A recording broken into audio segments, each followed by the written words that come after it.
परमेश्वराच्या नावाची स्तुती असो. आज आपण पाहूया पवित्र शास्त्र बायबल हे स्वतःविषयी काय सांगते.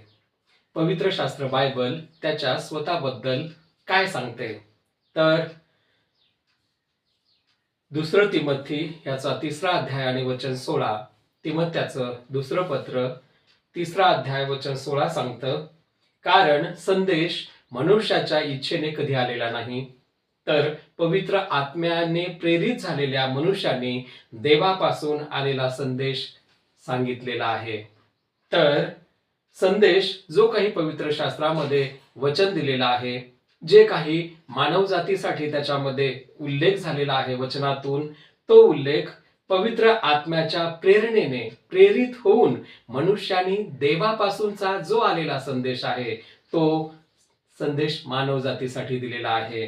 आणि तो दिलेला आहे म्हणून आपल्याला त्याच्यावर विश्वास ठेवायचा आहे की हा संदेश पवित्र आत्म्याच्या प्रेरणेने देवापासून मनुष्य जातीला, मानव जातीला, धर्तीवर राहणाऱ्या प्रत्येकांसाठी त्याच्यातलं संदेश आहे. आणि म्हणून आपण त्याला ग्रहण केलं पाहिजे, आपण त्याला आत्मसात केलं पाहिजे. हे पवित्र शास्त्र बायबलचं वचन तुम्हाला आणि मला सांगतं. तर पवित्र शास्त्र हे जे वचन आहे ईश्वर प्रेरित आहे, परमेश्वराकडून आलेलं हे आहे. म्हणून आपल्याला त्या वचनावर भरोसा ठेवायचा आहे. त्यानंतर स्तोत्रसंहिता, पवित्र शास्त्र बायबल मधून स्तोत्रसंहिता 19 याचं 7 वचन सांगतं, परमेश्वराचे नियमशास्त्र हे परिपूर्ण आहेत. परमेश्वराचे नियमशास्त्र हे परिपूर्ण आहेत. ते मनाचं पुनरुज्जीवन करते आणि परमेश्वराचा निर्बंध हा विश्वसनीय आहे आणि तो भोळ्यास समंजस करतो. आपण पाहतो जगामध्ये की जसं की जे भोळे आहेत, जे स्वभावाने साधेसुधे आहेत आणि त्यांना समंजस व्हायचंय, त्यांना ज्ञान बुद्धी ह्याच्याने परिपूर्ण व्हायचं आहे, तर वचन सांगतं, भोळ्यांनो मजकडे या. ज्यांना शहाणपण पाहिजे, ज्यांना बुद्धी पाहिजे, ज्यांना ज्ञान पाहिजे, त्यांनी माझ्याकडे यावं, हे पवित्र शास्त्र सांगतं. कारण परमेश्वराचं नियमशास्त्र हे परिपूर्ण आहे आणि ते मनाचं पुनरुज्जीवन करते. जे अंतःकरण, जे तुमचं मन, त्या मनाला अगदी पुनरुज्जीवन करते. त्या मनाचा पुनरुच्चार करून मनाला तुम्हाला मजबूत बनवतं आणि त्या मनामध्ये परमेश्वराचे वचन जेव्हा मजबूत ठेवतील, त्यानंतर त्याच्यामध्ये जसा आपण भरोसा ठेवून चालू, मग तो संदेश जर देवापासून आलेला आहे असा आपण भरोसा करू, तर देव तुम्हाला आशीर्वाद देईल, असं या ठिकाणी सांगतं. तसंच अजून एक वचन सांगतं योहानाच्या पुस्तकामध्ये 6वा अध्याय आणि वचन 63. योहान 6 वचन 63 सांगतं, आत्मा हा जिवंत करणारा आहे आणि देहापासून काही लाभ नाही. मी जी वचने तुम्हाला सांगितली आहेत ती आत्मा आणि जीवन अशी आहेत. तर जीवन देणारं हे वचन आहे, हे वचन जगवणारं आहे. आणि ह्या वचनामध्ये इथं वचन सांगतं, आत्मा हा जिवंत करणारा आहे. शरीर एक दिवस ही शरीर साथ सोडणार आहे, पण या शरीरामध्ये जो आत्मा आहे तो मात्र आत्मा हा जिवंत होणार आहे. म्हणून देहापासून काही लाभ नाही, कारण हे देह नाशिवंत आहे. हे देह इथंच सोडून जावं लागणार आहे, पण ह्या देहामधला जो आत्मा आहे तो मात्र परमेश्वराकडे जाणार आहे, असं या ठिकाणी सांगतं. आणि ह्या देहापासून काहीच लाभ नाही. आणि मी जे वचने तुम्हाला सांगितली आहेत ती आत्मा आणि आत्म्यापासून जीवन अशी आहेत. जर हे वचन आपल्या आत्म्यामध्ये आपण साठवू तर आपल्याला जीवन प्राप्त होईल, असं ह्या ठिकाणी योहान सांगतो. तर इब्रीकराच्या पुस्तकामध्ये 11वा अध्याय आणि वचन 3 सांगतं. इब्री 11 आणि वचन 3, परमेश्वराच्या शब्दाने आकाश निर्माण झाले, त्याच्या मुखश्वासाने आकाशातील सर्व सैन्य निर्माण झाले. कारण तो बोलला आणि अवघे झाले, त्याने आज्ञा केली आणि सर्व काही स्थिर झाले. हे आहे स्तोत्र 33 आणि वचन 6 मध्ये.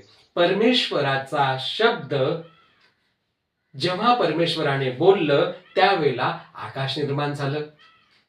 आकाश कोणी निर्माण केलं? कारण परमेश्वर बोलला, मला सुंदर अशी पृथ्वी पाहायला मिळू दे. कारण धर्तीवर काहीच नव्हतं, पूर्ण धरती ही पाण्याने व्यापलेली होती, पाण्याने भरलेली होती, असं पवित्र शास्त्र बायबल सांगतं. आणि त्या पाण्याचे देवाने 2 भाग केले आणि त्याचा दुसरा भाग समुद्र किनारपट्टी, समुद्र म्हणतो आपण त्याला, आणि त्याच्या वरचा भाग जो आकाशामध्ये, आणि सुंदर अशी कोरडी जमीन देवाने तुमच्या आणि माझ्यासाठी दिली, जी ज्या धर्तीवर आपण त्याला धरती म्हणतो आणि ह्या धर्तीवर आपण राहतो. इथं सांगतं परमेश्वराच्या शब्दाने आकाश निर्माण झाले आणि त्याच्या मुखश्वासाने आकाशातील सर्व सैन्य निर्माण झाले, कारण तो बोलला आणि अवघं झालं. त्याने आज्ञा केली आणि सर्व काही स्थिर झालं. त्याच्या आज्ञेवरच ही पृथ्वी टिकून आहे. त्याने बोलल्यामुळेच आज आपण आकाश पाहतो. त्याच्या त्याच्या मुखातून जे निघालं त्या सर्व गोष्टी आतापर्यंत परमेश्वराने स्थिर ठेवलेल्या आहेत. आपण जर सूर्याकडे पाहू तर सूर्य उगवतो आणि पुन्हा मावळतो. चंद्र देखील तो तुम्हाला आणि मला दिसतो. तारे देखील आपल्याला दिसतात. आणि ह्या सर्व गोष्टीची निर्मिती आणि रचना ही पवित्र शास्त्र बायबल यामध्ये सांगतं की हे सर्व मी निर्माण केलेलं आहे. कारण हा देव सामर्थ्यशाली आहे. कारण वचन सांगतं, इब्री पत्र 4 अध्याय आणि वचन 12 सांगतं, इब्री 4 आणि 12 मध्ये सांगतं, कारण देवाचं वचन हे सजीव आहे, सतेज आहे, कोणत्याही दुधारी तलवारीपेक्षा तीक्ष्ण असून जीव आणि आत्मा, साधे आणि मज्जा यांना भेदून आरपार जाणारं आणि मनातील विचार आणि हेतू ह्याचं परीक्षण असं करणारं देवाचं वचन आहे. तर यामध्ये देवाचं वचन हे सजीव आहे. देवाचं वचन सजीव आहे म्हणजेच जिवंत आहे, सतेज आहे आणि कुठल्याही दुधारी तलवारीपेक्षा तीक्ष्ण आहे. दुधारी तलवारीपेक्षाही हे वचन तीक्ष्ण आहे असं सांगतं. आणि हे परमेश्वराचे वचन जेव्हा आपल्या जीवामध्ये जातील, जेव्हा आपल्या आत्म्यामध्ये आपण साठवू, तेव्हा जीव आणि आत्मा, सांधे आणि मज्जा, शरीरातले सर्व अवयव आरपार भेदून जाणारं, मनातील विचार आणि हेतू ह्याचं परीक्षण करणारं असं परमेश्वराचं वचन आहे असं या ठिकाणी सांगतं. तर परमेश्वराचं वचन हे सामर्थ्यशाली आहे आणि परमेश्वराचं वचन हे विश्वास ठेवण्यासाठी पात्र आहे. परमेश्वराचं वचन हे जीवन देणारं आहे आणि परमेश्वराचं वचन निर्मिती कक्ष आहे आणि तसंच परमेश्वराचं वचन हे ईश्वर प्रेरित आहे. म्हणून ईश्वराकडून आलेलं हे वचन आहे, म्हणून आपण त्याचा स्वीकार केला पाहिजे. कारण ही देवाची इच्छा आहे. आपण त्याला स्वीकार करणं, त्याला ग्रहण करणं, त्यावर तुम्ही तुमचा आणि माझा भरोसा ठेवून चालणं हे त्याला आवडतं. आणि जे त्याला आवडतं, जे त्याला पटतं ते जर आपण केलं तर देव तुमच्या आणि माझी कधीच उपासमार होऊ देणार नाही. तुमच्या आणि माझ्या करत असलेल्या कामामध्ये, कष्टामध्ये बरकत तो देईल. केव्हा देईल? जेव्हा आपण त्याच्याकडे जाऊ, त्याला ओळखू, त्याला जाणू, त्याचं वचन काय आहे हे समजून घेऊ, तेव्हाच तो तुम्हाला आणि मला आशीर्वाद देईल. कारण एका ठिकाणी वचन सांगतं, जो कोणी माझ्याकडे येतो मी त्याच्याजवळ येतो. कारण जेव्हा आपण त्याच्याकडे जाऊ तेव्हाच तर तो आपल्याकडे येईल. तर देवाला धन्यवाद, कारण आज हे सुंदरसं वचन पुन्हा एकदा आपल्यामध्ये येण्यासाठी आणि सांगण्यासाठी परमेश्वराने संधी दिली. थँक्यू. धन्यवाद.